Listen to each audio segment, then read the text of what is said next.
이제 갤러리에서 드디어 사인을 받기 시작했습니다. 어떤 사인이냐고요?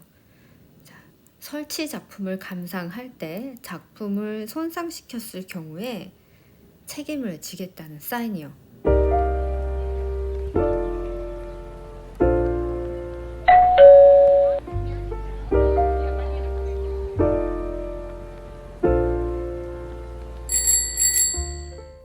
안녕하세요. 뉴욕TV 아트앤머니입니다. 오늘은 어퍼리스트 사이드에서 지금 진행되고 있는 너무 좋은 전시들을 소개해 드릴 건데요. 첫 번째로 화이트 큐브에서 열리고 있는 앤서니 곰리의 전시를 보여드릴 거고요.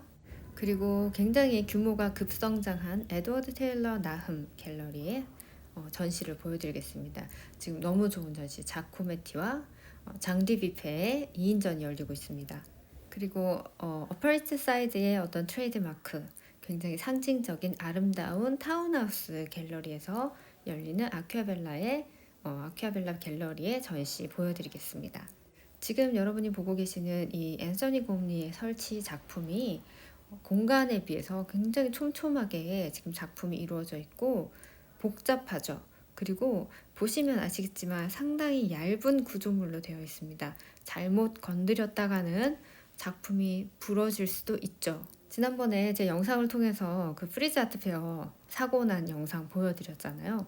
작품이 막 파손돼가지고 제가 공교롭게 그 사건이 일어난 바로 그 시점에 그 옆에 있었어가지고 영상에 그 사건을 제가 제대로 담았는데요. 이 소문이 이제 순식간에 퍼지고 갤러리들이 경각심을 갖기 시작했어요. 사실 이런 일이 일어났을 때 가장 곤란한 쪽이 바로 이 갤러리입니다. 전시를 주최한 주최 측이죠.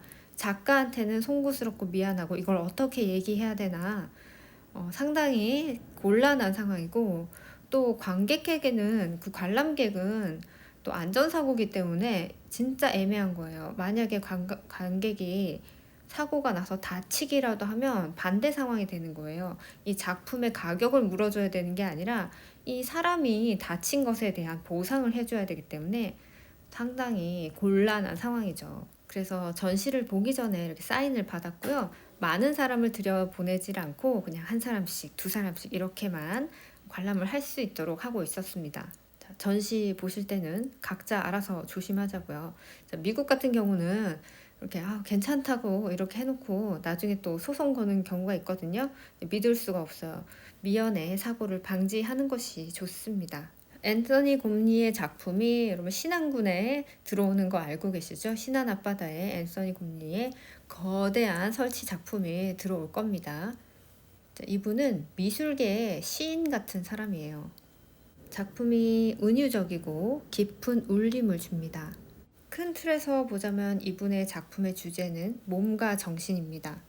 우리의 신체, 우리의 몸이 우리가 사는 장소라고 얘기를 해요.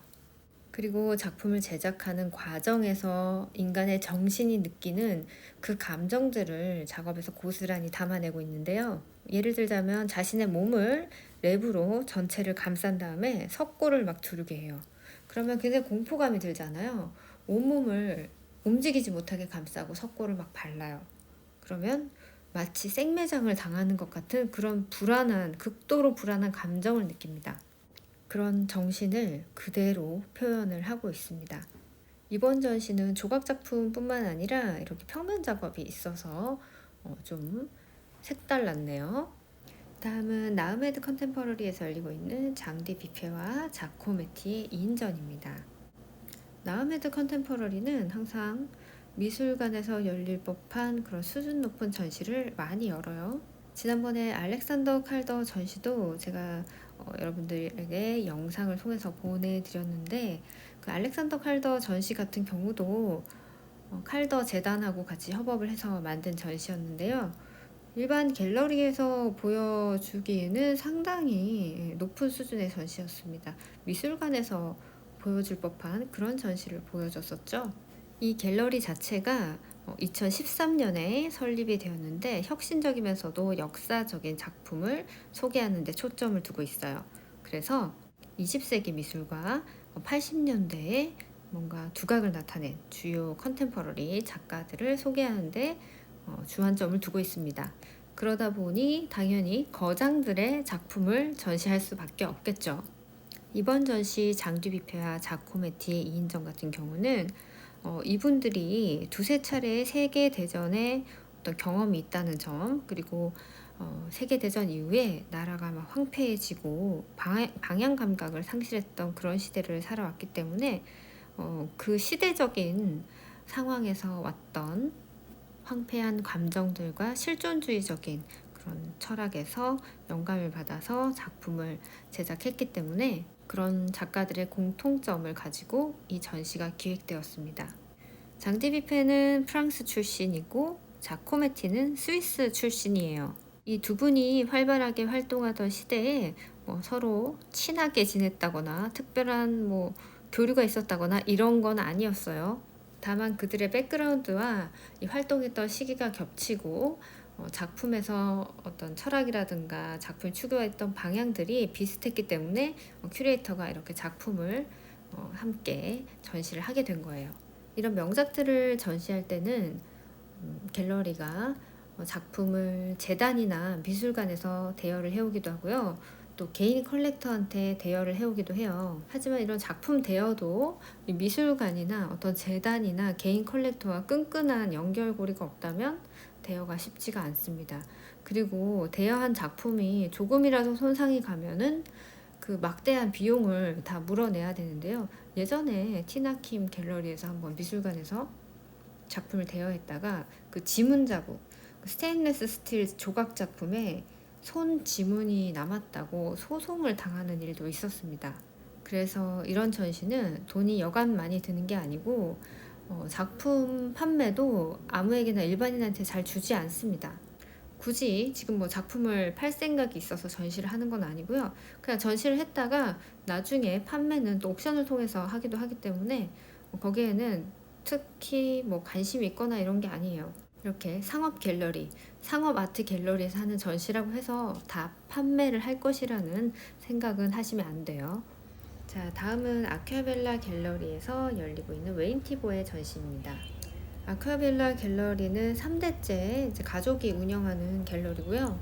19세기, 20세기, 21세기 작품을 주로 다루어요. 그러니까 이런 갤러리 같은 경우는 탭하프에 참여를 잘 하겠죠. 웨인티보라는 이 작가는 한참 활동했던 시기 1960년대에 팝 아티스트와 함께 활동을 했는데 그때 함께 활동했던 작가들이 앤디 워홀, 로이 리텐슈타인 이런 작가들이었어요. 하지만 이분은 그 팝아트 운동에 동조를 하지 않았다고 해요. 본인은 이제 스스로를 나는 클래식한 화가야. 나는 그냥 아주 환상적인 형태의 전통적인 화가다 라고 표현을 했습니다. 보시면 아시겠지만 작품의 소재는 상당히 그냥 일상적이고 흔한 소재를 친숙하고 그런 소재를 다루고 있어요. 아이스크림이라든지 이런 비치볼이라든지 이런 걸 다루고 있는데 표현 방식에 있어서 한참 그때 유행했던 그 팝아트적인 요소를 거부했던 거죠. 그런데 아무리 그 요소를 거부한다고 해도 아마 그가 살았던 시대와 이 백그라운드가 있잖아요. 미국적인 요소들이 상당히 많이 드러나요. 미국적인 이 소재들. 아이스크림도 미국적인 아이스크림. 그리고 케이크도 미국적인 케이크. 이런 음료수도 미국적인 음료수. 주변에 그냥 널리고 널린 게 미국적인 소재들이기 때문에 그걸 그릴 수밖에 없어요. 여러분 미국 케이크는 한국 케이크나 일본 케이크나 유럽 케이크와 맛도 다르고요. 색깔도 달라요. 더 달고 뭔가 좀 더 인공적인 맛이 있거든요. 그게 그림 안에서 그대로 드러나요. 이번 전시는 특히 그 중에서도 여름이라는 어떤 계절적인 분위기에 맞춰서 여름하면 생각나는 그 미국적인 향수를 불러일으키는 옛날 미국에서 볼 법한 그런 장면들을 모아 나왔습니다. 웨인티보는 1920년에 태어나서 2021년에 사망을 했습니다. 이 작품에서도 여러분들이 좀 어느 정도 느끼실 수 있을지는 모르겠지만 캘리포니아적인 냄새가 많이 나요. 동부 지역 냄새가 아니고요. 캘리포니아적인 향기가 많이 납니다. 이번 전시는 웨인티보의 파운데이션과 함께 진행이 되었고요. 소재가 워낙 미국적이기 때문에 이분을 팝 아티스트의 한 명으로 분류를 하곤 했죠. 하지만 정작 본인은 팝 아티스트가 될 생각은 조금도 없었고요. 본인은 이렇게 얘기하죠. 자기는 그냥 전통적인 방식을 따르는 그냥 지루하고 고루한 화가라고 이렇게 표현했습니다. 여러분이 보시기엔 어떤가요? 이 작품을 보면 팝아트가 생각나나요? 아니면 전통적인 화가의 작품인 것 같이 보이나요? 자, 오늘 이렇게 어퍼리스트 사이드에서 열리고 있는 전시들을 보면서 거장들의 작품들을 감상했습니다. 자, 뉴욕에 살면 이렇게 그냥 동네 갤러리인데 조금만 걸어 나가면 이렇게 좋은 작품들, 명작들을 아주 자주 만날 수 있다는 게 베네핏이 아닌가 합니다. 저는 다음 시간에 또 여러분들에게 좋은 전시 많이 소개해 드릴게요. 여러분 시청 감사합니다. 안녕히 계세요.